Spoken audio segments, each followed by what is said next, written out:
Hey y'all, it's Dylan Herrera here. This is my first YouTube video I'm going to be uploading for my independent project of my insects class. Uh, for those of you watching, just want to let you know I'm going to just be telling a little story and giving a little details about an experience I had with insects during the semester. So to start out, I took a trip with my family to Missouri to visit them, and a lot of the climate and terrain in Missouri is a lot wetter than we have here, and there's a lot more moisture, a lot more rivers. So bugs are very prolific there. So I wanted to observe some insects that I saw when I was there, but to my surprise, because it was still colder, there's a lot less insects than I was used to. So I didn't really see too much.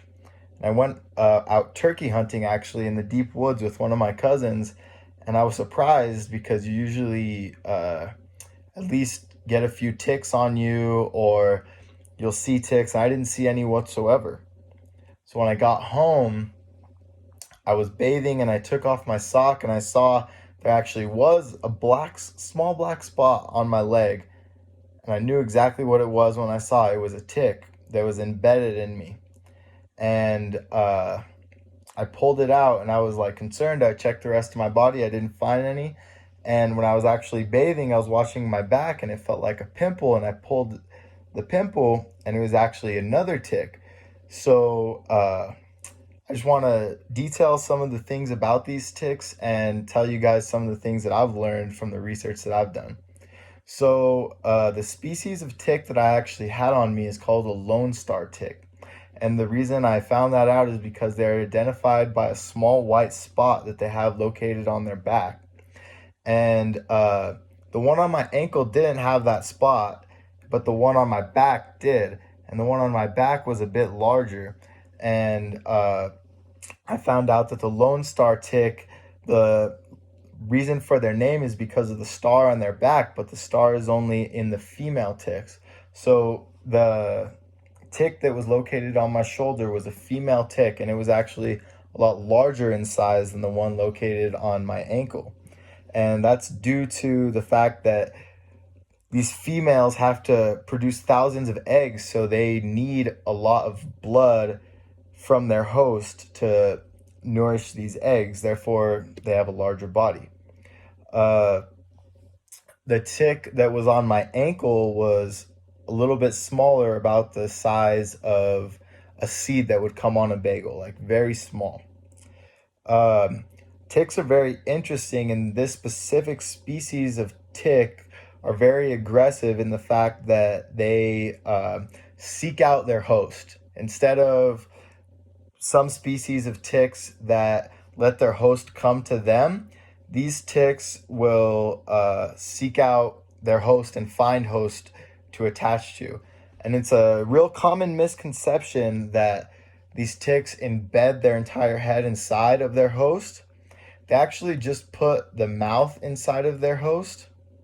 Um, I was concerned about this bite, but I come to learn that in most cases with these ticks, you don't get any serious issues. In most cases, you'll get some rash, redness, but in more severe cases, these ticks can carry disease and can cause things like arthritic type pains in the areas, flu symptoms, and these all can be associated with these disease that come with these Lone Star ticks. So a big reason why these Lone Star ticks are so prolific in Missouri and we don't find them much in New Mexico is because they do like wet climates, and they like climates where they're gonna have other wildlife to feed off of. So if you're near a water source or anything like that, that's where these ticks usually are very prolific, and they have a lot of ticks near there because the water source brings other animals so they can feed and stuff like that. So where I actually was in the woods was right next to a river called Black River in Poplar Bluff, Missouri.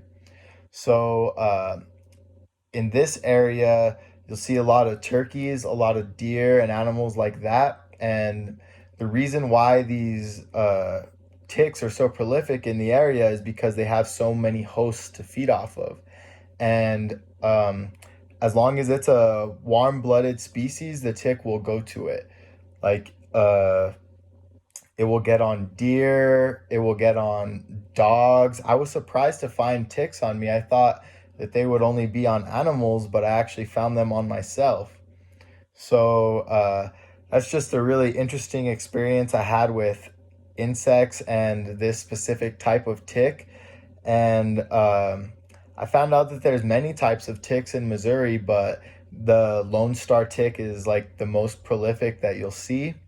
So I'm doing fine. I only had some itching in those areas that they said to keep an eye out for. I haven't had to visit my doctor or anything like that.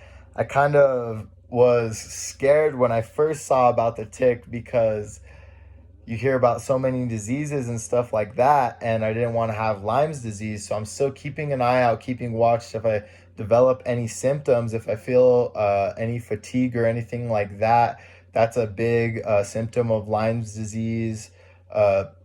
And the onset of the symptoms can be very late, that I've seen through my research. So yeah, I just wanted to tell you guys, I wanted to give a story that I had interesting encounter with an insect that was actually on my body.